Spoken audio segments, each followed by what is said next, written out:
days of golf, to the court of tennis and basketball, the octagon of UFC, to the square room for boxing, track of Formula One, and the pitch of football. Join the sports crew on Sport Hall, 6 to 7 p.m. Mondays and Wednesdays, Fridays 5 to 6 p.m. and 2 p.m. on Saturdays. Here on iMpact Radio, 102.1 FM, Lagos. Reviews, views, and interviews, just the way you like it. Exclusive on High Impact Radio, 102.1 FM, Lagos. Sports Hub, for all the updates and analysis.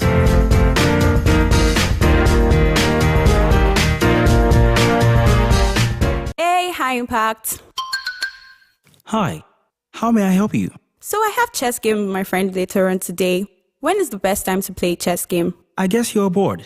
Usually in the evening, but definitely before you are too tired. My very best chess, of course, is generally played at the times when I'm winning, unless my opponent decides to take a bow. I'm definitely not taking a bow. Thank you. I hope you win. Hey, High Impact. Hi, how may I help you? Who is the fastest man in the world? That's very simple. It's Usain Bolt. He is the fastest runner on the planet, setting the world record for the shortest 100 meters sprint time of 9.58 seconds. Wow, thank you. You're welcome. Hey, High Impact. Hi, how may I help you? Who is the shortest basketball player in the world? I like your curiosity. I'll tell you. Muggsy Bogues is the shortest player in the National Basketball Association history, listed at 5 feet 3 inches tall. He was drafted 12th overall by the Washington Bullets in 1987. Oh, wow, that's interesting. I'm glad you asked. Hey, Impact. Hi, how may I help you? I've been curious. Who exactly is the youngest swimmer in the world? Oh, I'll tell you. Alzin Tarek, age 10, is the youngest and fastest swimmer in World Championships history. Tarek has been swimming competitively since the age of 4. Oh, wow. Yes, I'm glad I wowed you. Hey, High Impact. Hi, how may I help you? Which club is the first to win Champions League? That's very easy. Real Madrid. The first Champions League was won by Real Madrid during the 1955 and 1956 season. Oh, thank you. You're welcome. You're listening to Sports in a Jiffy on iMpact Radio 102.1 FM Lagos.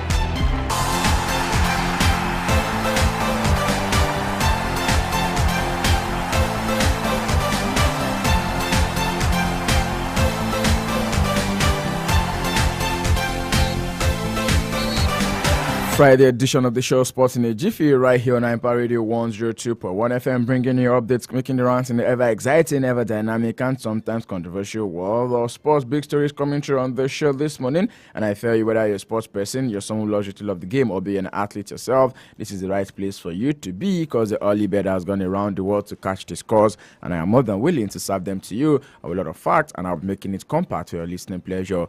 Games from the UEFA Europa League yesterday night, I will be taking reactions from some of those matches, especially with Nottingham Forest.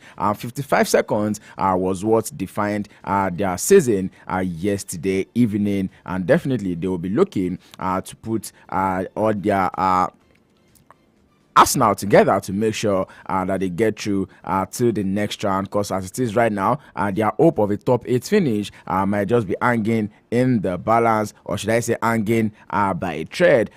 Very costly yesterday evening in that particular game against Sporting Braga right there. Other games also went down in the UEFA Europa League. We'll be taking results from all of those actions and look forward to the amazing actions that will be having in the world of sport this this weekend. Don't forget that the tennis that's talking about the Australian Open is still very much on right now, and we're already seeing a couple of and also the ATP, because already talk about number 3 in the WTA, Yasmin Paulini is now out of the tournament, and also in the ATP, the likes of Stefano Tsitsipas have also been knocked out of the ongoing Australian Open. To the seat of the back of the net, we'll be getting the show on the road right about now.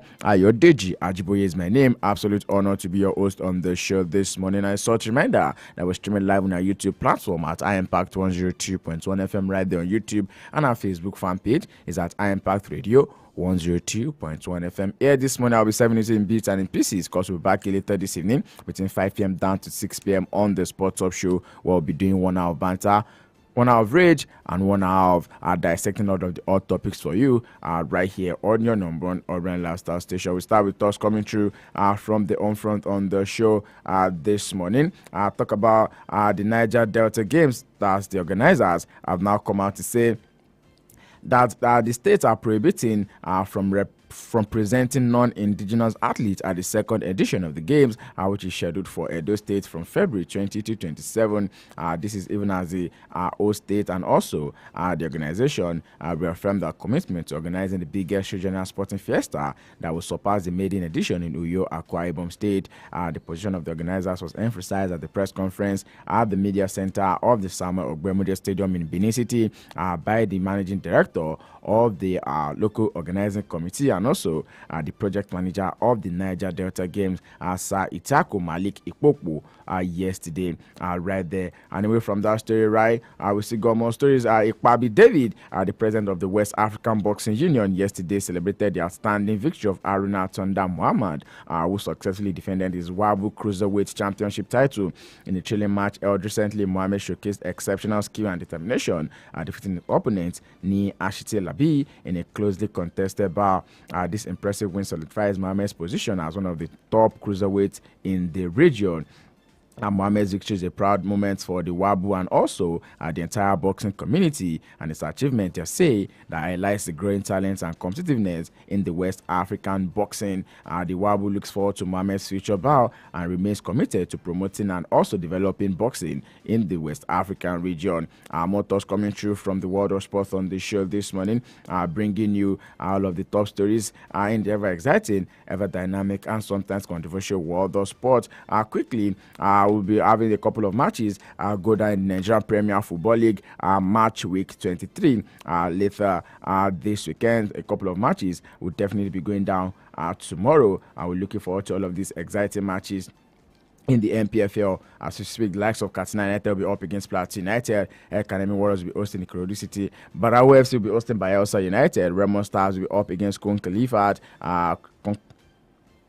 Those are the games that will be played tomorrow in the Nigerian Premier Football League right there. Other matches scheduled will be Wiki Tourist up against Canopila. Shooting Stars will be up against Bendel Insurance. Niger Tennis will be up against Eyimba, with the rest of the games being played on Sunday at different venues across the Federation. And away from that story right now, quickly talking about transfer bits as it concerns players of Nigerian descent. It's now been said that Super Eagles captain Wilfred Ndidi has been offered to Manchester United as he seeks to return to the Premier League just 6 months after leaving Leicester City. According to reports, the 29-year-old midfielder joined Turkish giants Besiktas in the summer, bringing an end to an 8-year spell in England, but is now anxious to return to the Premier League with Manchester United, looking forward to rejuvenate the midfield of the club. Despite the Nigerian international willingness and readiness to return to England, it's been revealed that Manchester United are yet to make any formal offer for his services.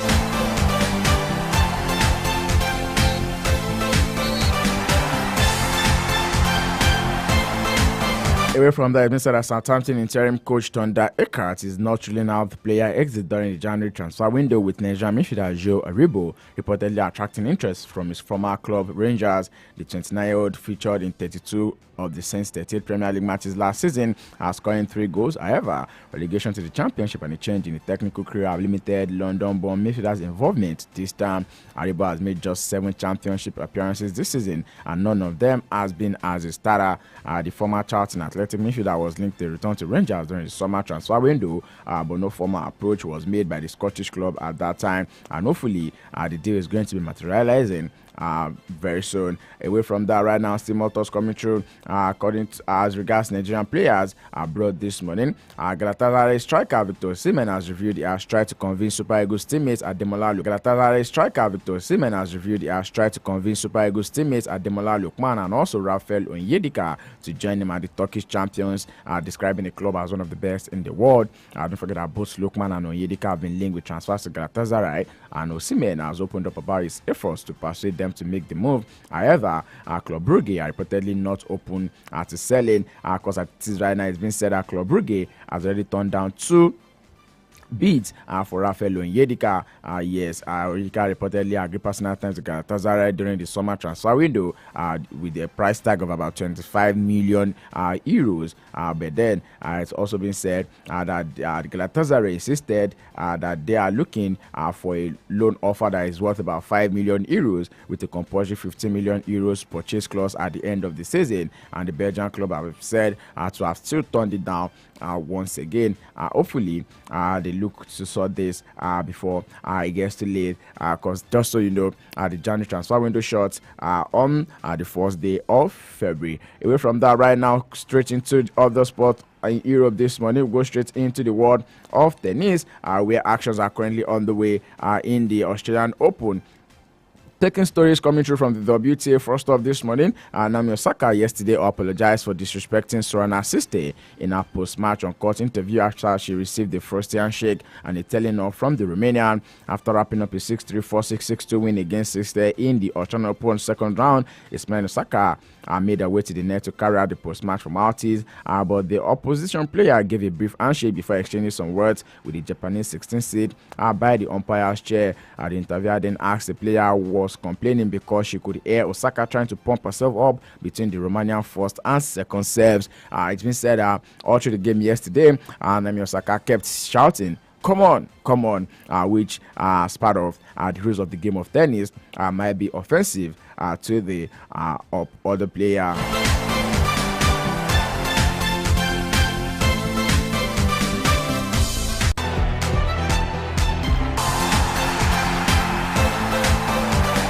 In the ATP, 17 years after the first appearing in third round together in Melbourne, star Wawrinka, Novak Djokovic, and also Marin Cilic are still going very strong. While Djokovic is 38, Cilic is 37. They both breached in straight set against Francisco Mastrelli and also 24-seed Denis Shapovalov, respectively. 40-year-old star Wawrinka had to battle for 4.5-hour 5-set marathon to overcome French qualifier Toguer yesterday, becoming the oldest man in the history of tennis to make it through to the fourth round right there. Wawrinka, don't forget, I won the Australian Open in 2014 and also reached the third round in Melbourne for the first time since the year 2020, waxing strong. But it's been said that this is going to be the final year of him on tour. That's talking about star Wawrinka. Will definitely will be clocking 40 in 2 months' time. Away from tennis stories on the show, this one will go straight to the world of football, taking reactions from the matches that were played from last night right there. Big story coming through from the red side of Manchester is that Casemiro will leave Manchester United when his contract expires at the end of the season. The club confirmed that yesterday.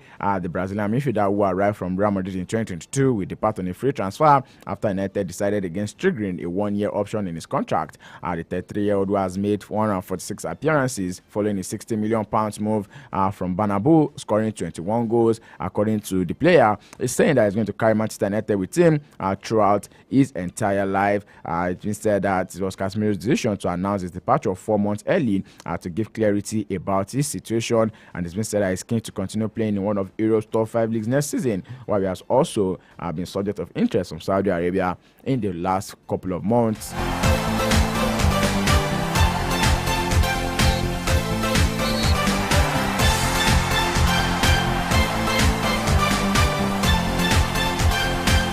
FIFA President Giannis Infantino has been accused by a British fans group of making a cheap joke at their expense during a speech to world leaders yesterday, Thursday. Infantino addressed concerns around the staging of this summer's finals in the United States amid rising domestic tension, which in his address at the World Economic Forum in Switzerland, citing how there had been a lot of critics in the build-up to the Qatar finals in 2022. According to him, when the ball started rolling and the magic started, we had virtually no incidents for the first time in history also.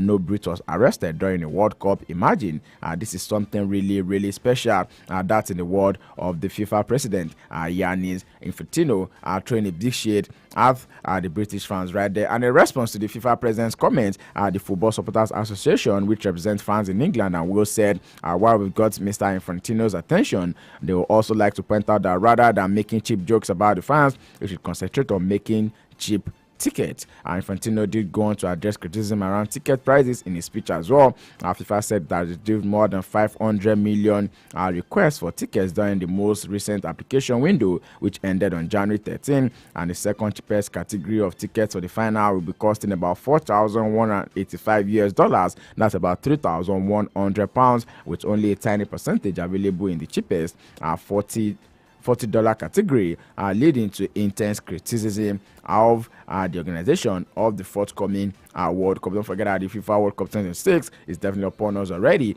and we have less than 300 days to go.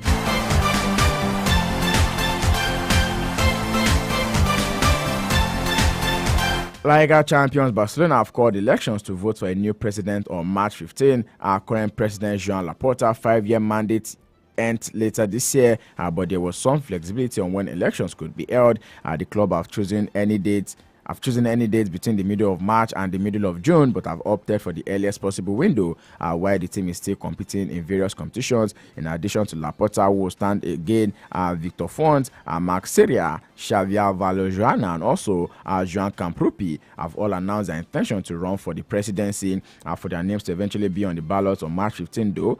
The first thing to get 2,321 signatures from club members backing their candidacy, and all four opposition candidates have criticized the decision to hold elections while the season is ongoing. The date is set to be a Sunday, which falls in the middle of the Champions League round of 16, which Barca hopes to be involved in, and at the time when La Liga and the Copa del Rey are still at stake. Sporting performances usually have a major influence on how the members are going to be voting. Laporta said that the date in March is the most adequate date on the sporting and institutional level to hold the elections, with the date now set for the election for the presidency of Barca. Laporta must resign later by February, ahead of the elections, with the management committee placed in charge of running the club on a day-to-day basis in the meantime.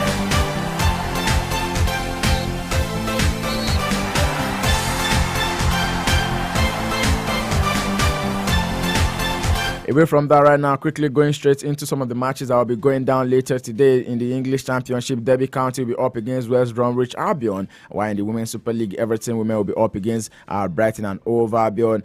In the Spanish Liga, Levante will be up against Elche. In the German Bundesliga, St. Pauli will be up against Hamburger SV. In the Italian Serie A, Inter Milan will be hosting Pisa at about 7:45 p.m. Nigerian time, and a couple of matches right there in the Turkish Super League, as well as the Portuguese Primera Liga. Sports in a Jiffy right here on Empire Radio 102.1 FM, 72 in a Jiffy. Here's what I call it to wrap on the package for this morning. Don't forget I'll be back here later this evening between 5 p.m. down to 6